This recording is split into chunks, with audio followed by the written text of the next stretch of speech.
क्या आप भी ऐसे ही सोते हैं और क्या आपको कमर दर्द है? अगर आपकी स्लीपिंग पोजीशन ये है और आप कमर दर्द से सफ़र कर रहे हैं तो मैं आपको बता दूं, अगर आप ऐसे ही सोते रहेंगे तो आपका कमर दर्द कभी भी ठीक नहीं होगा।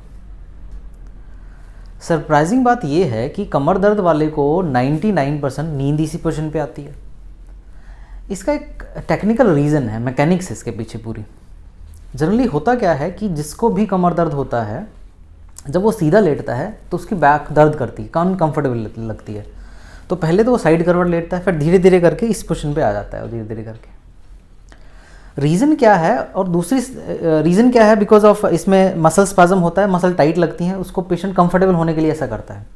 अच्छा, दूसरा सरप्राइजिंग चीज़ मैं बताता हूँ, जिस भी टांग में दर्द जाता है वो टांग पेशेंट ऊपर करके सोता है, जिस तरीके से है। अगर किसी की लेफ़्ट में अगर रेडिएट कर रहा है टांग दर्द, सियाटिका लेफ़्ट में है, तो उसकी लेफ़्ट टांग ऊपर होगी। रीज़न क्या है, उसको ऊपर करने से, फ्लेक्स करने से ही उसको नींद आती, कंफर्टेबल होता है। बट होता क्या है, पूरी रात जब हम 8-10 घंटे इसी पोजीशन पे रहते हैं तो आपने नोटिस किया होगा आपका दर्द सुबह तक बढ़ चुका होता है या अगले दिन ज़्यादा होता है। तो धीरे धीरे करके एक टेढ़ापन ही आने लगता है स्पाइन में, स्पाइन ही टेढ़े होने लगती है। उसमें नींद तो आपको बशर्ते आ जाएगी, लेकिन कमर दर्द कभी ठीक नहीं होता। अगर ये सोने की पोजीशन सही नहीं है, गलत पोजीशन है, तो सही पोजीशन क्या है? ठीक है, ये आपके दिमाग में सवाल ज़रूर आया होगा। तो आपको सही पोजीशन मैं बताता हूँ। एक सही पोजीशन है, एक उस सही पोजीशन का अल्टरनेटिव है। आपको दोनों चीज़ें मैं बताता हूँ, राइट। गीता सीधा लेने प्लीज़ आप। तो आपको करना क्या है, एक थोड़ा सा थिक पिलो, थोड़ा हल्का मोटा पिलो घुटने के नीचे रखना है, ताकि घुटना 5 to 10 डिग्री फ्लेक्स पोजीशन पे चला जाए। पतला तकिया आपका एक रहेगा गर्दन के नीचे, इससे पतला होगा, बहुत ज़्यादा गर्दन उठनी नहीं चाहिए। इसके पीछे की टेक्निकल रीज़न मैं बताता हूँ।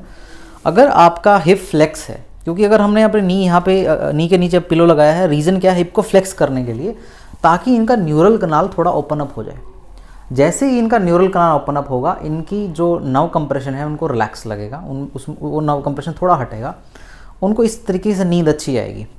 और यहाँ पतला तकिया बहुत इंपॉर्टेंट है नेक को स्टेबलाइज करने के लिए। यहाँ तकिया पतला ही रहे, चद्दर लगा सकते हैं आप या टॉवल भी लगा सकते हैं, ठीक है। आपके दिमाग में फिर ये दूसरा सवाल आएगा कि पूरा रात मैं ऐसे कैसे लेटूंगा, पूरी रात तो मुझे नींद नहीं आएगी। ऑफ कोर्स कई लोग सो भी लेते हैं इस तरीके से, बहुत कंफर्टेबल पोजीशन है, ऐसी बात नहीं है। ये हार्ड बेड पे बहुत ही कंफर्टेबल पोजीशन है। लेकिन इसका दूसरा अल्टरनेटिव मैं आपको बताता हूँ, राइट। टर्न कर जाएगी तो उस तरफ। अगर आपको ऐसे नींद नहीं आए तो एक दूसरा अल्टरनेटिव है, लेस प्रेफरेबल है। ये निकालें प्लीज़। जो तकिया आपने टांग रखा था, आप उसको यहाँ रख लीजिए, इस तरीके से हल्का फ्लेक्स कर दीजिए।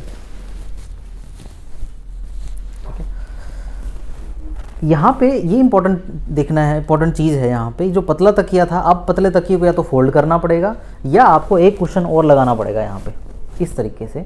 रीज़न क्या है, यहाँ का 90 डिग्री और 80 डिग्री आपको मेंटेन रखना पड़ेगा। ये बहुत लटकना भी नहीं चाहिए गर्दन, और बहुत ऊपर भी नहीं जाना चाहिए। It has to be somewhere here. इस तरीके से आप सो सकते हैं। लेकिन अगेन 2-3 घंटे 3 घंटे सोने के बाद आप दूसरी जो हमने पोजीशन मैंने बताई थी आपको, उसी पोजीशन पे आपको आना पड़ेगा, ठीक है। अगर आप ये दो पोजीशन आप मेंटेन रख पाते हैं रात को और हार्ड बेड पे लेटते हैं, जैसे कि कुछ और प्रिकॉशन भी हम लोग बताते हैं, अगर वो करते हैं तो आप यकीन मानिए आपका 60% दर्द तो वैसे ही ठीक हो जाएगा।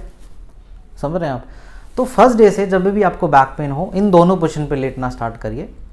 आपका दर्द बहुत जल्दी, बहुत अच्छे तरीके से, बिना किसी दवाई, इंजेक्शन या किसी पेन किलर के, वैसे ही ठीक हो जाएगा।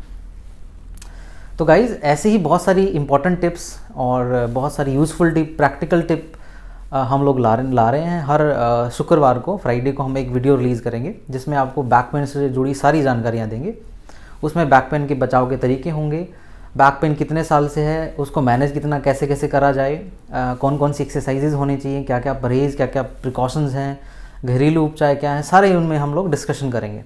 तो आप मुझे कमेंट बॉक्स में आप ज़रूर मुझे बताएं कि आप किस टॉपिक पे वीडियो बनवाना मुझसे चाहते हैं, मैं किस टॉपिक पे किस टॉपिक पे वीडियो बनाऊँ मैं। तो आप मुझे कमेंट करके या आप मुझे सब्सक्राइब करके, या मैं आपको नंबर जो मैं डिस्क्रिप्शन में दे रहा हूँ उस पर आप नंबर व्हाट्सअप करके मुझे बताइए। उसी टॉपिक पे हम लोग हर शुक्रवार को एक वीडियो रिलीज़ करेंगे। आपका बहुत बहुत शुक्रिया।